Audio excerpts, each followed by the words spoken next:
Normalement, le bâtiment devrait déjà être terminé, mais il y a eu plusieurs difficultés qui ont entraîné un allongement du chantier.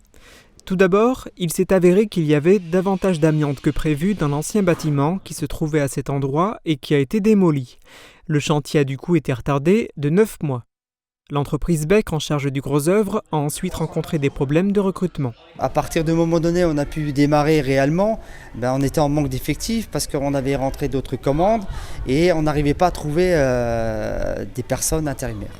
Une main-d'œuvre étrangère a ensuite été recrutée avec laquelle il était difficile de communiquer compte tenu de la barrière de la langue. L'impact du retard de départ et puis les difficultés à recruter du personnel, je pense qu'en globalité, on a eu un impact de 12 mois, voire 13 mois de retard sur le chantier. Les travaux se sont aussi avérés plus complexes que prévu, compte tenu de la structure du bâtiment, tout en rondeur.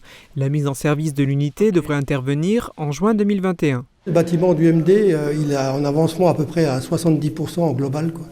Donc il y a une aile qui est quasiment finie, qui est celle-ci, et il y a 2 autres ailes qui sont encore en avancement moins important. L'entreprise Houlet s'est occupée de la partie chauffage et sanitaire.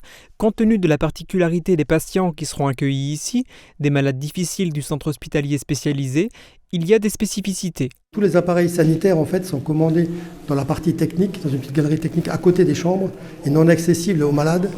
Et vous avez des WC, des lavabos qui sont en acier inoxydable, indestructibles, et aussi donc les réglages de température de douche ou les réglages des chasses de WC se font dans la partie technique extérieure à la chambre. Cette nouvelle UMD sera constituée de 3 ailes comportant chacune 12 lits. Il s'agira de chambres climatisées et ventilées. Le bâtiment, lui, sera de plein pied. 8 millions d'euros auront été nécessaires pour la construction de cette UMD nouvelle génération. Les hôpitaux de Sarreguemines étant en perpétuelle mutation, d'autres travaux pourraient suivre.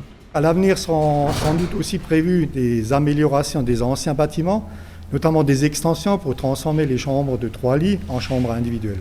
Des évolutions pensées pour humaniser davantage la prise en charge des patients.